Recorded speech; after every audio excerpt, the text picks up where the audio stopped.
La matinale vous emmène jusqu'à Saint-Gratien. Nous avions envie d'attirer votre attention sur une histoire qui devrait démontrer que les valeurs défendues ou censées être défendues par l'école de la République ne le sont pas toujours. Oui, ça fait partie de ces petites histoires que vous voyez parfois dans la presse, dont Léon fait état dans la revue de presse et qui sont écrasées par l'actualité. Alors de quoi on parle? Ça se passe effectivement à Saint-Gratien, dans le Val d'Oise. Il y a tout juste un an, à Saint-Gratien, a ouvert un centre de réfugiés politiques. Déjà à l'époque, ça avait suscité quelques tiraillements. Aujourd'hui, les enfants de ce centre, ils sont à peu près 29, kosovars, tchétchènes essentiellement, sont scolarisés dans l'établissement de la commune. Il y a juste un petit problème, ils n'ont pas les mêmes droits que les autres. Ils ne peuvent pas, par exemple, manger à la cantine. Alors un bras de fer a commencé à Saint-Gratien entre les parents d'élèves, les associations et la municipalité UMP. C'est pour ça que vous êtes avec nous ce matin, Michel Hervieux. Vous connaissez bien cette affaire. Oui. Vous êtes vice-président de la FCPE, président de la FCPE 93. Et donc, vous soutenez ces familles de Kosovars et de Tchétchènes. On va découvrir maintenant l'enquête de Sylvain Thierry. Il s'est rendu sur place et il a interrogé tous les protagonistes de cette affaire. On en reparle après.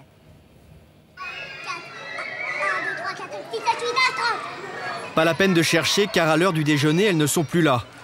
Kreta, Aina et Célia n'ont pas le droit de rester dans leur école maternelle. Elles sont interdites cantine. Accompagnées de leurs parents kosovars, direction la maison, ou plutôt le foyer. Ici, 150 réfugiés politiques et 29 enfants, tous sont interdits de cantine. C'est la décision de la maire UMP, Jacqueline Eustache-Brignot. Elle refuse de nous parler, alors nous enregistrons à son insu cette conversation avec une de ses collaboratrices. La mairie de Saint-Gratien. Je vois pas comment ils pourraient payer la cantine, clairement. Je vois pas comment. Et si on se retrouve avec 100 gamins dans nos cantines,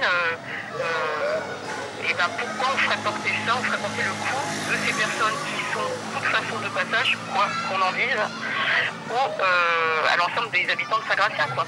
Un problème financier. Pourtant, lorsque cette institutrice s'est inquiétée pour un de ses élèves et a proposé de payer sa cantine, voilà ce qui s'est passé. Donc j'ai refait un courrier en joignant un chèque pour que ça soit clairement signifié que je souhaitais payer et le chèque m'a été retourné. Alors pour certains parents d'élèves, instituteurs ou élus de l'opposition, l'explication est ailleurs. C'est le foyer qui est visé. Le maire a eu une position de rejet. Son seul objectif, d'après ce qu'on a cru comprendre, c'est quand même que la structure ferme, qu'elle aille s'installer ailleurs. Je pense qu'elle donne aussi un signal électoral. C'est que c'est un peu dans l'air du temps aussi de refuser toutes ces populations. Car impossible pour la mairie d'empêcher ce foyer de s'installer dans ce quartier cossu. Il dépend de l'État. Le seul pouvoir de la municipalité est d'empêcher les élèves d'aller à la cantine. Alors elle en use. Si j'ai bien compris, vous voulez pas forcément tout ouvrir au niveau scolaire pour ne pas attirer plus de monde dans ce foyer.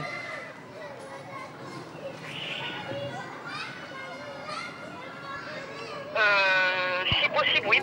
Aujourd'hui, le foyer accueille 150 personnes.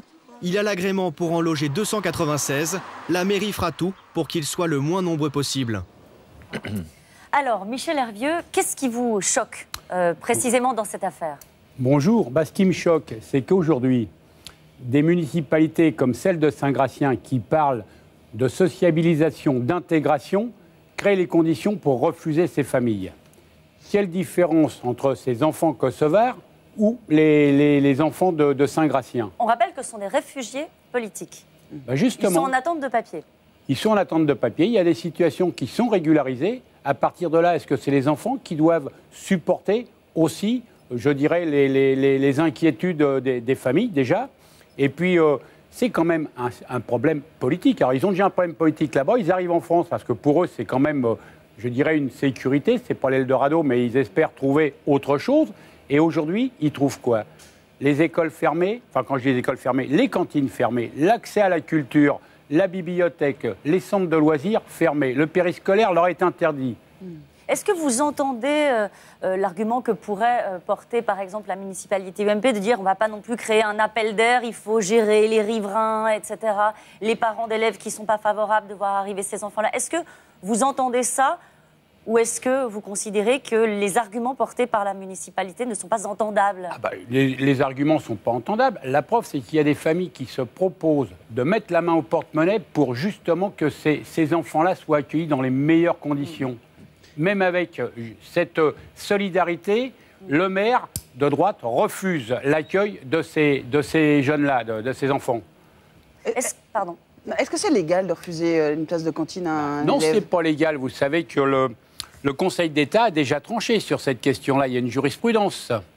Donc aujourd'hui, il va y avoir un dépôt qui doit être déposé dans les heures qui viennent ou demain, au plus tard.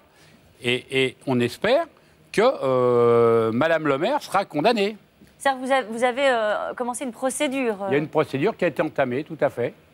Quelle suite vous comptez donner? Est-ce que c'est un cas isolé? Est-ce que c'est juste la municipalité de Saint-Gratien qui traîne les pieds, ou est-ce que vous êtes confronté comme ça à ce genre de situation ailleurs en France? Ah bah ailleurs, il y a des situations, mais là quand même ça concerne 29 enfants, donc c'est quand même important. Mais il y a dans des villes, et pas uniquement que des villes, je dirais, de sensibilité de droite, mais il y a des villes aussi de gauche qui refusent l'accueil des élèves à l'école même. Donc forcé de déplacer d'accueillir les enfants dans une ville à côté où le maire est un peu plus, je dirais, qui est plus accueillant. En quoi c'est préjudiciable? Alors la question va peut-être vous paraître un peu étrange, mais en quoi c'est préjudiciable de ne pas aller à la cantine pour ces enfants-là? Attendez, d'aller à la cantine, le temps du repas, c'est aussi un lieu d'apprentissage, de socialisation.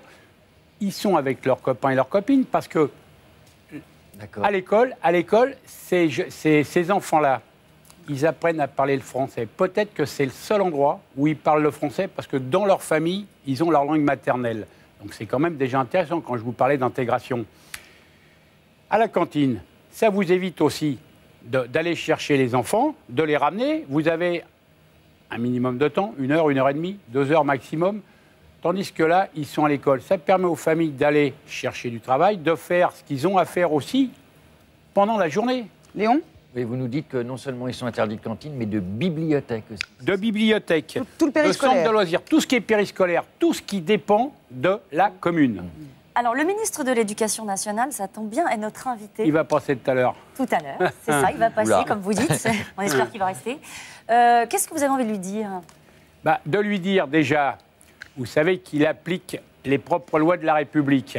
Vous savez qu'en Seine-Saint-Denis, il vient d'être condamné pour des non-remplacements d'enseignants absents. C'est le premier qu'on a fait sur la Seine-Saint-Denis dans une longue série, puisqu'on en a déposé 200 d'un seul coup. Sur ce cas précis, pardonnez-moi, sur le cas de Saint-Gratien. Eh ben, qu'il intervienne en tant que ministre de la République, il doit dire au maire que c'est le droit.